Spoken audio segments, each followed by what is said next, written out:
Parkhurst is one of the worst, depressive prisons you can go to.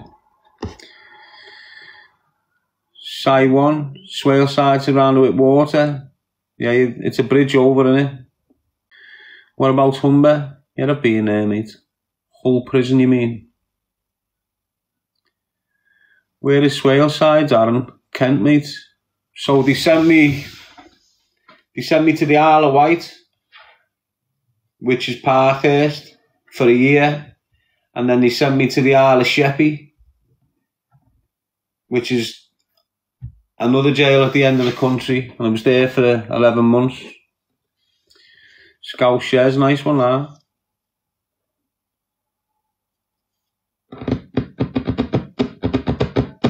Sure have, Gibbsy.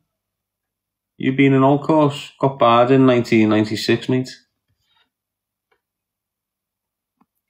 Deborah Kavanagh. I just read it there. She got struck off all right. Nice one, Daisy Rachel. Well, let's keep it going, people. Let's keep it going. I'm scared to have anyone else in, to be honest with you. I've been accepting tonight and it's been going scatty. Know what I'm saying, Daisy Rachel and Kelly?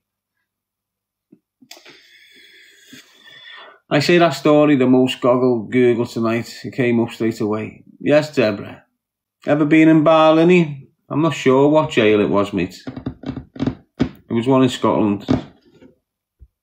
There's only ever been one jail in Scotland, though, hasn't there? Yes, Lion King. What does that mean, mate?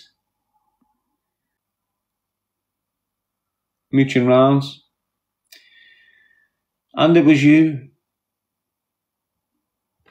It's meant to be a poo hole. It was back then. Kai Matthews just served 5 years. 5 years. Why 5 years, mate? There's only so many offences where you get that 5 years.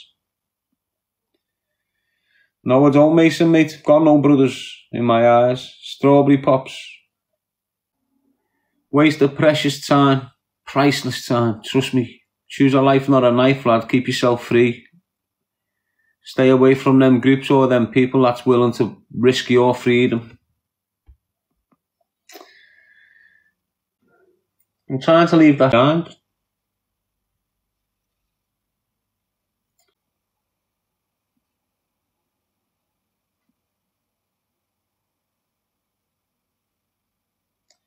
Yes, mate, have you just the one little one, Darren? I have, mate. I've only got one child that is legally mine. With me name on the birth certificate. So yeah, mate, I've got one. Strawberry pops, Jenna. I've been led astray, mate, a few times with children. It's your child, when in reality it's not. Completely changed me ways, mate, trust me.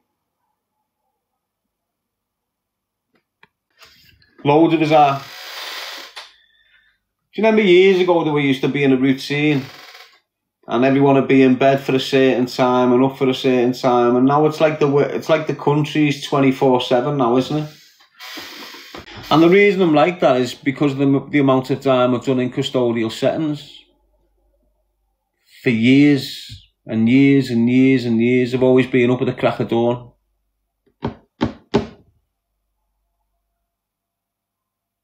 Yes, Kerry. It's your body clock, mate. I know that, Josh. I keep on telling people respect is earned. So, hopefully I've earned your respect, mate.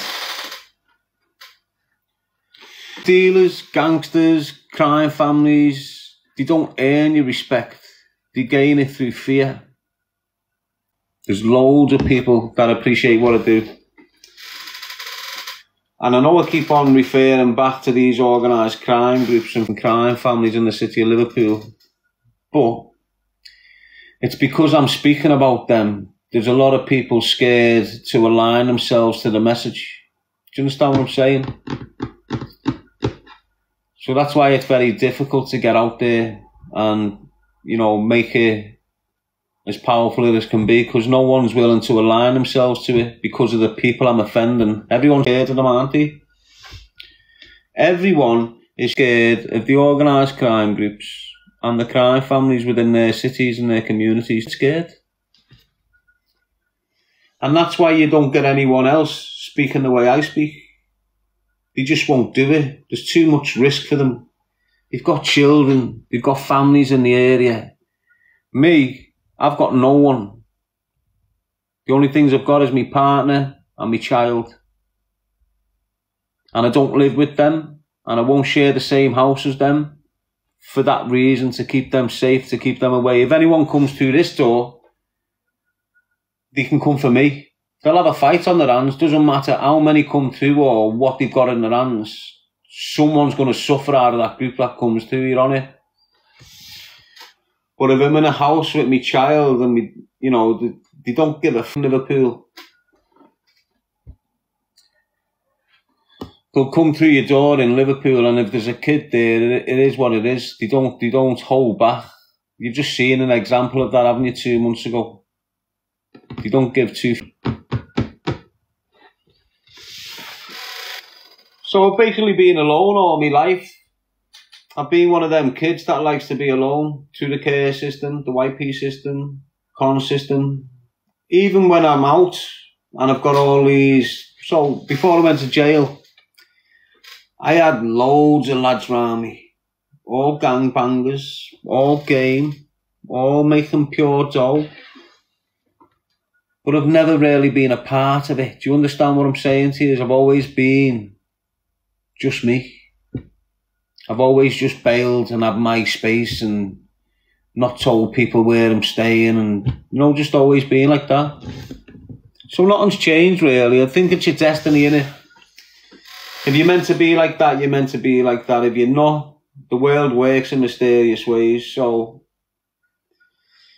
the way I get my head round it, with all the challenges that I've had in my life and all the adversity, some of it I brought on by myself, through my choices.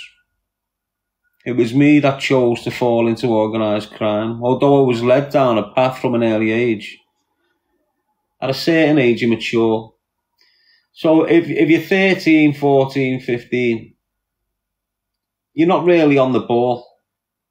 But when you start reaching 19, 20, 21, you can choose what and who you're getting involved with. You've got the option. And I chose to remain on that path. I tried to change it at an early age. As soon as I come out my first prison sentence, so I went to prison when I was just a month before my 15th birthday. And I got 15 months detained. So just before my 15th birthday, 14, and then got out on my 16th birthday. And the first thing I done was went straight to the army recruitment office in city centre Liverpool. Just thought, fuck this, I might as well just be in the army. You know what I mean? So I went down to the recruitment office, but because I'd have a conviction for violence and I was only 16, they told me to come back when I was 18. By that time, more convictions had happened, and that sort of... And when you've got a conviction in this world, everything's a lot more difficult for you. Everything. You can't really function with a criminal record. It's dishonesty. And not many employers want a dishonest employee, do they? So when you're trying to... do you mind me asking where your parents were when you were young? Sat in a pub, getting them pissed. And when they were at home, they were battering each other and us. So they weren't real parents. What was your first ever conviction? Section 20 wounding. So basically what that is, I'll tell you what it was. We used to go to kids clubs. They started opening these clubs up for kids, like under 18s and that. And we used to go to this club. And while we're in this club, we're thinking we run the club. And one week, we've had a little scuffle with these older lads. So we're only 14, 15. But the older lads were like 17, 18. A few weeks later, I'm in the same club again. I'm just sat in the corner by myself with two girls from off the estate. And you could have glass bottles back then. You could have Coca-Cola bottles, you know, original Coca-Cola. That's the real Coca in the little glass bottles. And I'm sat in the corner with these two girls, and two big lads come in and ask me, do you know where Darren G is? This is true, this. And I've said, yeah, he's just gone to the toilet. So when they've left me and gone towards the toilet, I've stood up, got the bottle off the table and followed them in. And as soon as I've got in there, the first one to turn round just got it right down his face. I've come out the toilet, trying to get out the club, but it was all mayhem. The bouncers have got on me, pulled me in the security room and kept me for the police. I went straight into custody. And got 15 months detained. So detained, but these lads, although I think I was 14, you're on it. These lads were like 18, bigger, taller. And I'd been raised, this is how my parents was. Every time we come back from school, bullied. Well, if they're bigger than you, pick something up and make them with it. And that was what was drummed into my head from an early age. If they're bigger than you, pick something up and get them with it. So that's what I've done. The education of my parents, just picked it up and hit them with it. Got 15 months detained, and it ruined my life, mate. But don't forget, I've been in the care system from like 12. In and out of it.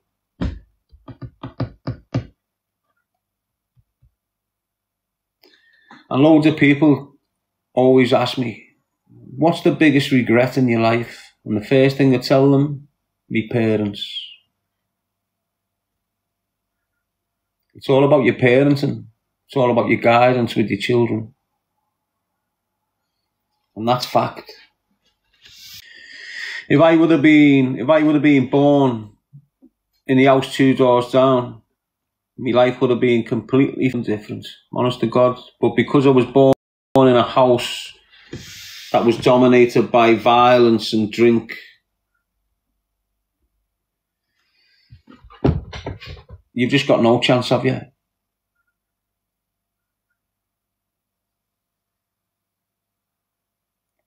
Not good to hear that, Ellen. It's not sad. It's just the way it is. I'm not sad over it. I've been sad over it. You know, but you learn to address it. And you can't address trauma when you're not level-headed. It's as simple as that, people. You know, I've tried all that self-medicating with the cannabis and all this, man.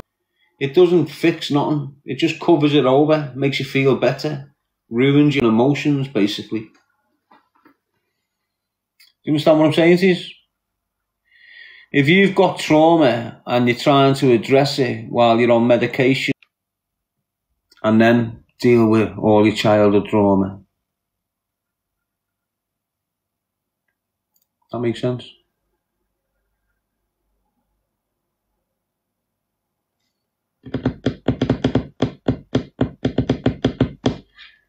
I've never drank. I've never took Class A drugs.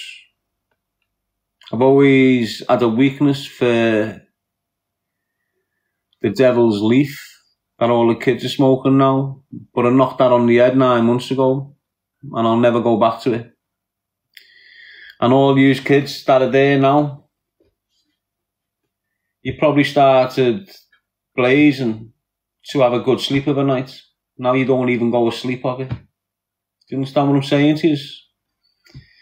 The damages are doing to yourselves on the back of it. I suggest you stop, and if you can, do it sooner than later, because it gets harder and even worse. Trust me that. I'm telling you now, it's not like it used to be.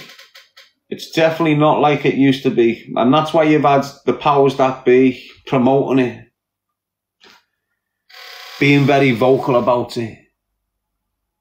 Do you understand? Because it subdues your mind, it subdues the population, but it also creates on the streets lunatics. So listen what I'm saying to you.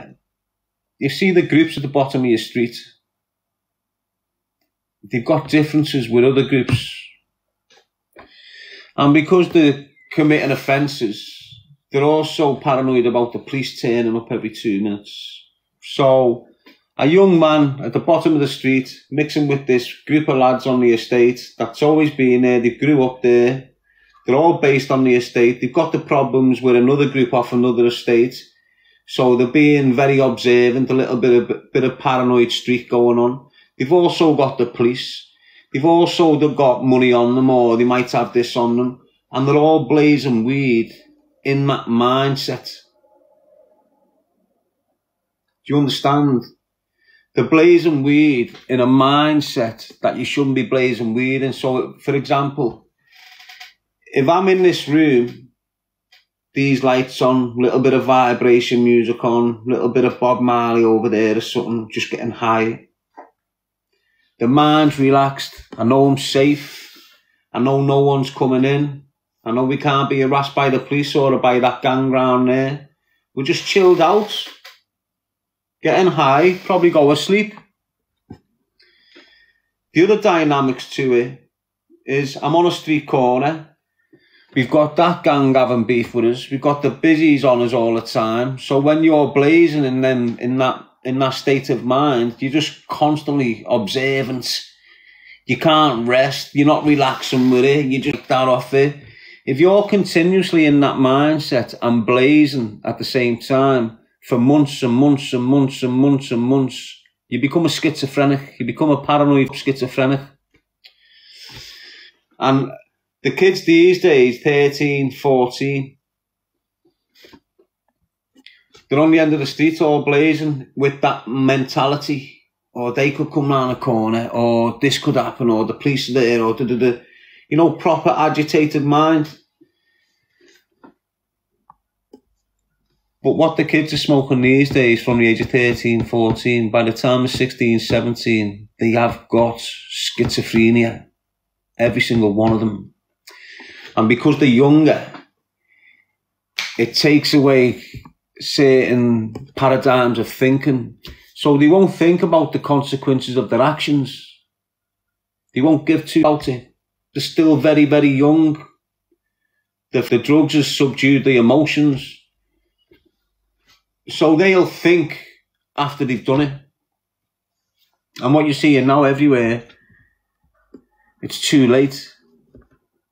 It's too late after you've done it. That's why you've got kids sat in prison left, right and centre. The biggest population of prisoners in this whole country, in every institution in this whole country, are under 18 years of age.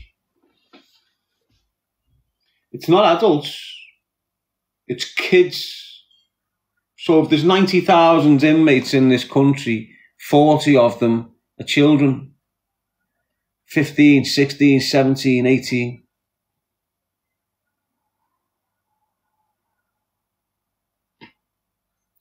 So if you are going to blaze that, I suggest you don't. But if you're going to, I suggest you do it somewhere where it's calm, where your emotions aren't on edge, where you're not panicking in case that firm comes round the corner with weapons, or the police coming round to strip searches.